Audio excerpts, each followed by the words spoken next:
How did Xiaomi get started? Xiaomi was founded in Beijing in 2010 by a cohort of 6 people, led by 51-year-old entrepreneur Lei Jun, who remains the company's CEO. The smartphone maker's early growth came from cultivating a dedicated fan base and engaging with users online.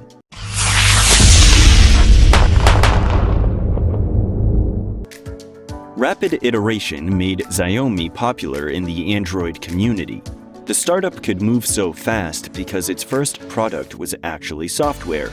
The MIUI ROM designed to work on specific handsets from other brands, allowing users with the know-how to replace their phone maker's software. Xiaomi smartphones still run on MIUI today. Even though smartphone ROMs catered to a niche community, it generated excitement on forums like XDA developers, where people gushed over iPhone-like aesthetics arriving on Android. By paying attention to online forums and listening to its users, Xiaomi was able to quickly roll out new features in high demand. Having built up a support base of enthusiastic fans, Xiaomi released its first smartphone, the Mi 1, the following year, receiving 300,000 pre-orders for the phone in the first 34 hours. It is no surprise given the specifications. It was running Qualcomm's flagship processor at the time, the Snapdragon S3, the same one in Samsung Electronics' Galaxy S2.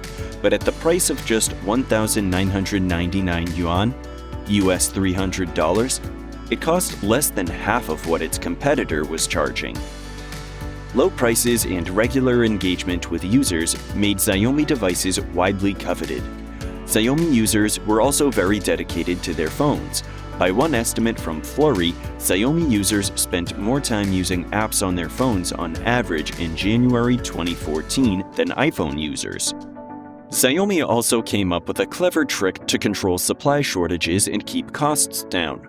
By selling only online, initial batches of phones were sold through so-called flash sales, or sales of a limited number of units at designated times. This tactic would eventually lead to initial stock selling out within seconds.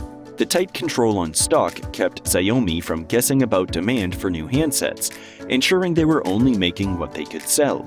Xiaomi would also keep devices around for as long as 2 years, making the margins on each handset greater over time as component costs came down. Does Xiaomi only sell online?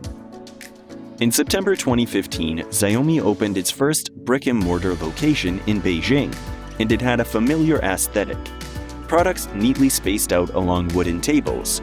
But walking into any competitor's store today, whether Microsoft or Huawei, will evoke similar Apple vibes.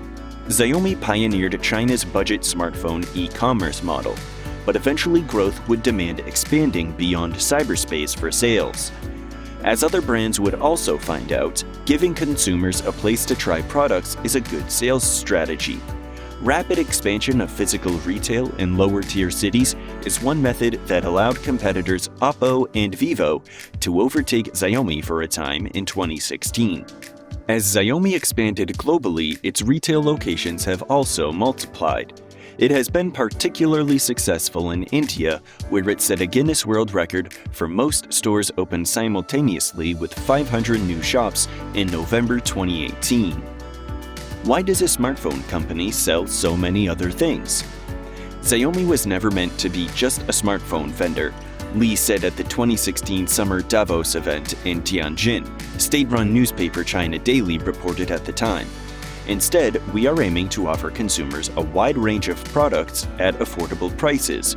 Xiaomi has since gone on to tout the power of its ecosystem as a driver of growth, as it expanded in the Internet of Things, IoT, with myriad connected devices, from simple wall outlets to appliances like air purifiers and rice cookers. In 2016, Li said the company needed 40 different kinds of electronic products to keep consumers shopping in their store. He also noted that the company had already invested in 55 different smart hardware manufacturers. Xiaomi now offers a lot more than just 40 different products, but they are not all electronic, nor are they all smart. Despite billing itself as an IoT company, Xiaomi has pursued a model more akin to Japanese lifestyle retailer Muji. Some of the company's best-selling products are dumb items like backpacks, luggage, and umbrellas.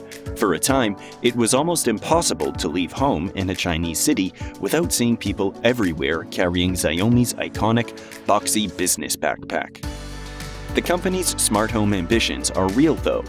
Like Samsung and Apple, Xiaomi has its own Mija, or Mi Home, ecosystem that ties together diverse devices like TVs, projectors, smart speakers, routers, and refrigerators. Xiaomi has also used investments in other brands to bolster its offerings. Xiaomi, the maker of the Amazfit wearables line, now known as Zepp Health in English, makes Xiaomi wearables like the widely popular Mi Band, once the best-selling wearable in the world. Xiaomi is also the principal investor in Beijing-based Ninebot, the electric scooter company notable for buying and later shutting down Segway in 2015 following a patent dispute. By having so many product offerings, Xiaomi became a competitive e-commerce platform.